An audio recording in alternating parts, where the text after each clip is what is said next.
Igreja evangélica fundada pela maçonaria já foi a maior do Brasil e tem 4 milhões de membros.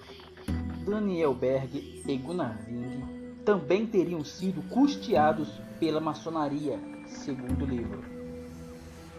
Não é de hoje que os evangélicos brasileiros nutrem um preconceito mortal contra a maçonaria. Ao longo dos anos, os maçons foram relacionados sempre a pessoas que fizeram pacto com Satanás, e seus símbolos seriam ligados a algo sombrio e macabro. No entanto, pouco se fala sobre a ligação da maçonaria com o cristianismo, principalmente no Brasil. Então, saiba que, se você for membro da Primeira Igreja Batista ou alguma de suas ramificações, então você é membro de uma igreja originalmente fundada pela maçonaria. Em setembro de 1871, um grupo de americanos refugiados no Brasil fundou a Primeira Igreja Batista, na cidade de Santa Bárbara do Oeste, em São Paulo, liderados pelo missionário Richard, que mais tarde se tornaria pastor da igreja. Registros apontam que esse grupo de missionários foi financiado pela maçonaria. Pelo menos 3 anos depois, em 1874, um grupo com 8 batistas fundaram a loja maçônica George Washington. Desses, 5 participaram diretamente da fundação da Primeira Igreja Batista, 3 anos antes. Entre eles estava o pastor Robert. É indiscutível a presença de pastores que sejam maçons na alta cúpula da igreja.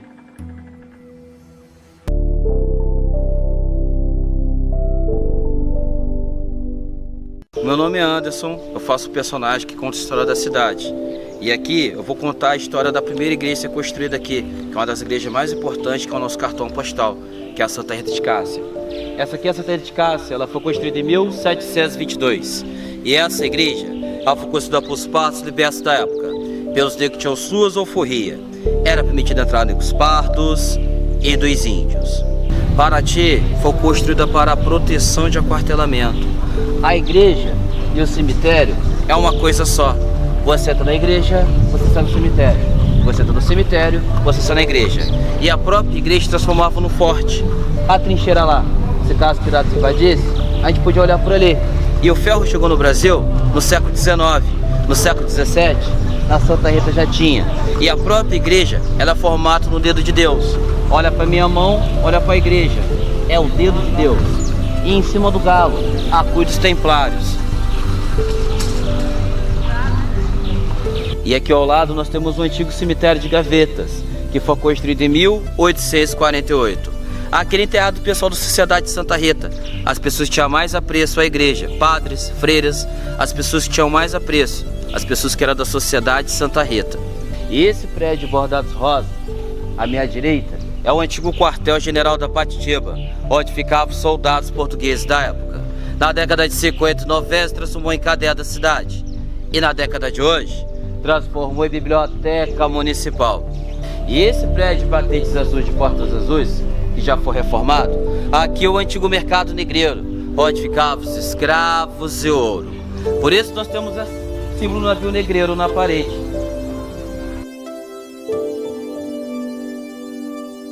E todas as terças históricas de Paraty foram feitas nas coxas das escravas, que tinham suas coxas mais grossas.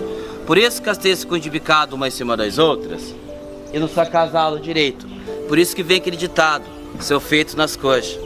E esse prédio de batente vermelho de porta amarela é o segundo mercado negreiro. Aqui era vendido o açúcar e o café. Tudo que vinha de Ouro Preto pela Estrada Real de especiarias para o Brasil, caça, e os escravos mais fracos ficavam aqui. E aqui nós temos a Rua do Fogo, uma das ruas mais bonitas do centro histórico de Paraty. Aqui, antigamente ficavam as mulheres alheias da época, as mulheres da vida.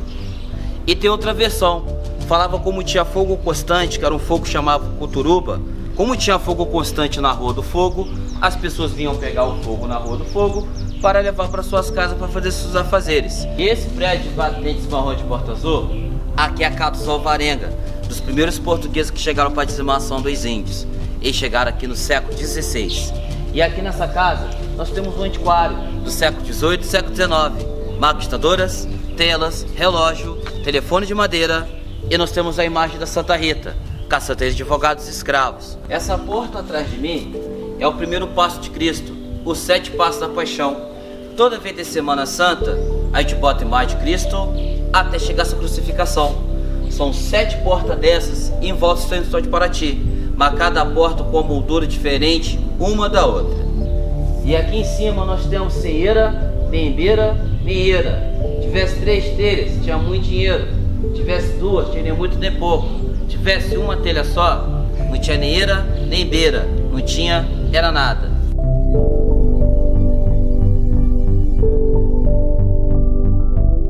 E esse prédio aqui, ele é totalmente diferente do Centro Histórico de Paraty. Ele não faz parte do conjunto arquitetônico. Esse prédio é construção inglesa.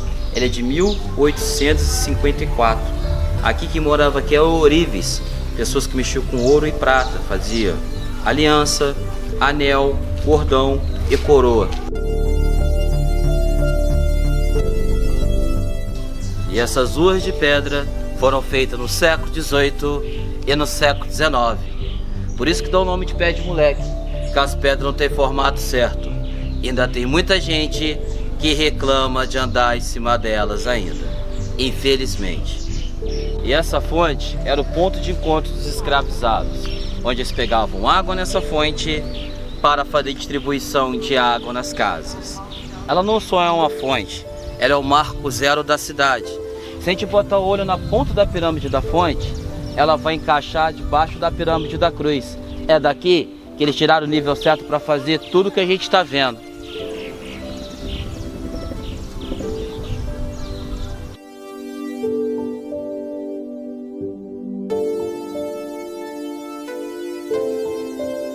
Se no século XVII e no século XVIII, se vocês homens fossem maçom, em cada casa tivesse 6 pilares de pedra, você poderia bater 3 vezes na porta que você ia ser muito bem recebido.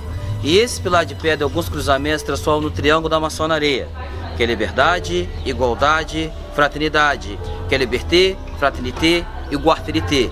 Me procurais, me acharás, te ajudarei. Nas molduras da janela, o triângulo de cabeça para baixo e o olho de Órios, o sol resplandecendo. Maçom nos comunicava através de palavras, mas sim através de simbologia. Nem tudo que você vê aqui no Centro Histórico de Paraty é além do que você está vendo. E nem tudo que você vê realmente é para você ver. Se você chegar no 7º sentido, aí você vai ver coisas além que você nem pode ver. A pirâmide da maçonaria e o olho que tudo vê. Aqui é a flor de lótus. Aqui nós temos a romã. A romã significa toda a lógica maçônica espalhada no mundo inteiro. Cada sementinha dessa aqui é a união dos maçons. O Pafunuê, o bode, o chifre dele, o olho dele, o nariz dele, a barbicha dele e o queixo dele. Nosso como tem debaixo do olho, como tem em cima, de cabeça para baixo, de ponta para cima. Do lado direito da porta nós temos um galo virar a cabeça para o lado esquerdo e um galo virar a cabeça para o lado direito. Paraty foi construída para a proteção de aquartelamento. Se caso os piratas invadissem, eles iam correr de rua reta. Se caso a gente botar hoje nessa terceira batente azul lá, olhar de lá para cá, parece que essa casa é grudada com essa casa é grudada com aquela e a próxima casa é grudada com a outra. E aquela casa lá, ela está no valor de 18 milhões de reais. Quem mora ali é o Doutor Dauberty. Ele é francês, ele é o melhor restaurador do mundo. Vamos lá pra gente poder ver. Bota o rosto aqui, olha daqui pra lá. Parece uma casa só. Não tem como ver que tem cruzamento. Entrar na rua, pode desaparecer.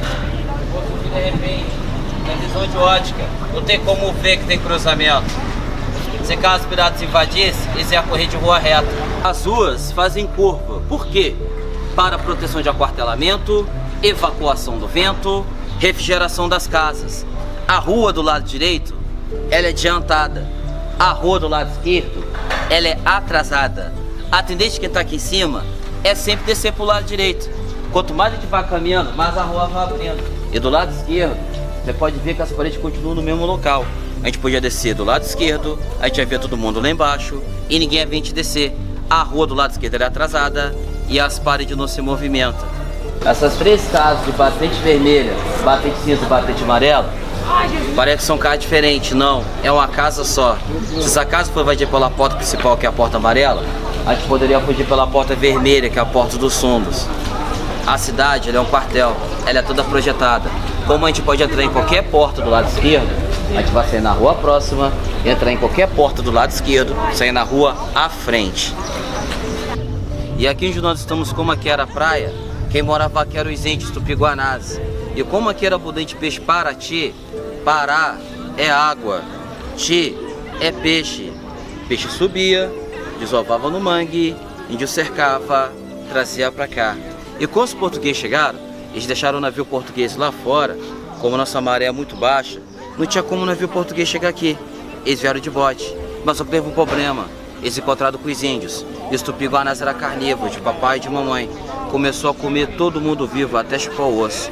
Os portugueses conseguiram fugir, voltaram para Portugal, trouxeram 50 soldados da flota portuguesa, que são os Alvarenga, que eles moram nesse prédio Batentes Marrom de Porta Azul até hoje. Manda bala. Aquela primeira construção. Então, essa aqui é a igreja de Santa Eficácia. Ela foi construída em 1722.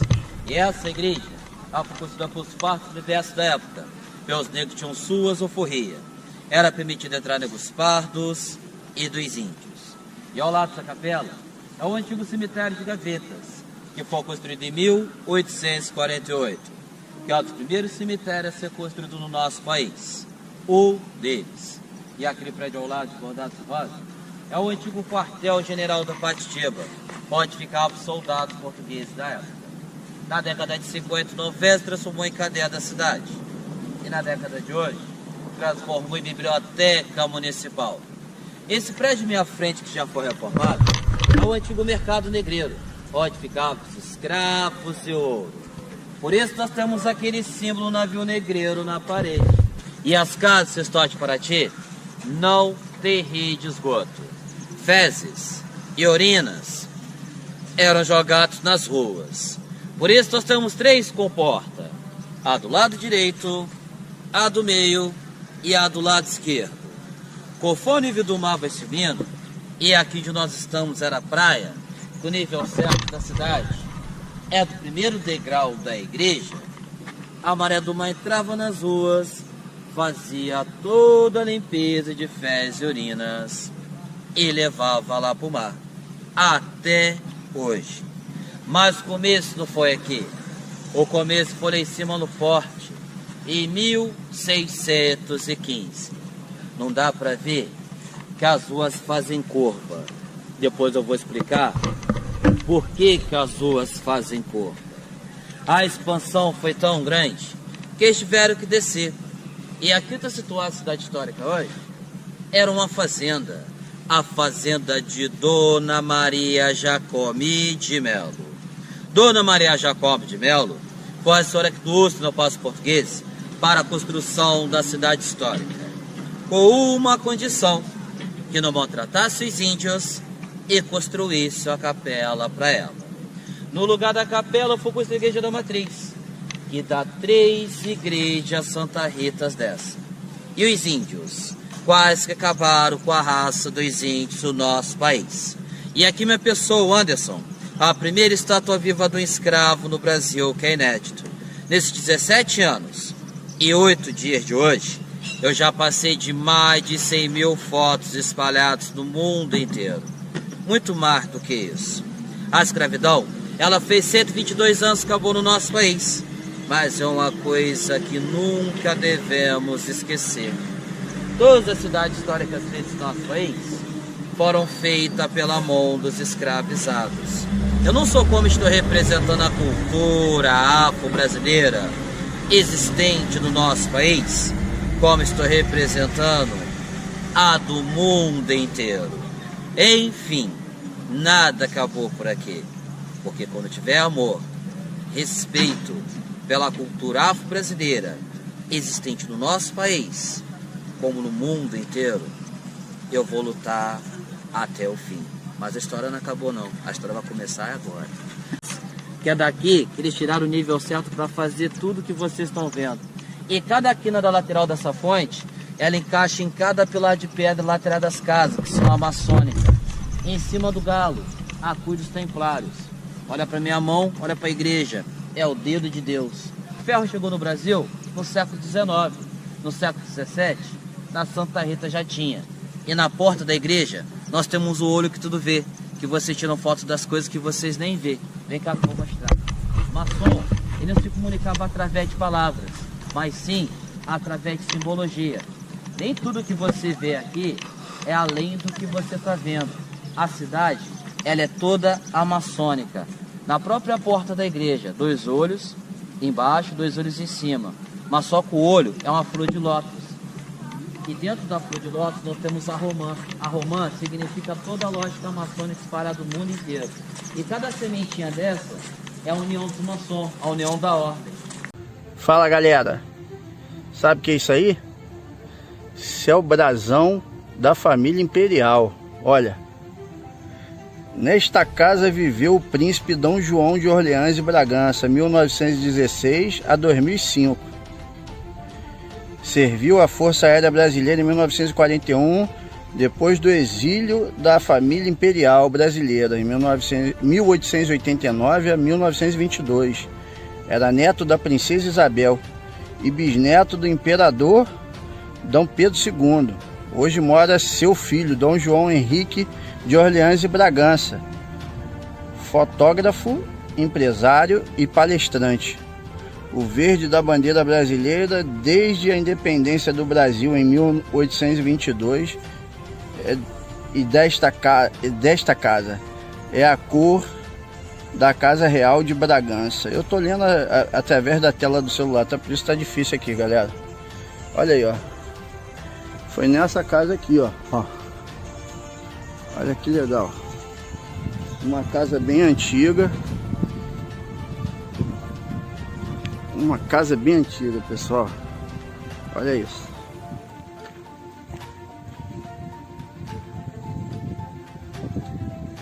Que barato, cara. É um trabalho cultural, né? Porque tem muitas pessoas que vêm pra cá, pra Paraty. Pô, eu sei que é bonito. Pô, é exuberante. Mas atrás desse bonito tem história. A história tem que ser contada, não tem que ser escondida. É pro mais novo até pro mais velho. Aqui não tem, como posso falar, bloqueio. Pode vir pessoas de outro gênero. Eu vou estar aqui disposto a estar contando, sim, de estar falando da história. Isso pra mim é um legado da minha vida agora, daqui pra frente. Não, e é interessante uma coisa que você falou ali no que você estava explicando. É que os gringos estão vindo e comprando tudo e como é que eu vou dizer, se apossando da história, né? Porque o brasileiro, como você falou, só vem aqui para fazer o que eu estou fazendo, tirar foto, gravar o vídeo e não cuida, né, cara? Não cuida. Ontem mesmo que você estava falando, o rapaz que fez saiu da praça ali contando a história da cidade, andando com o pessoal, era um gringo, acho que era um argentino, né? Não, ele era um senhor.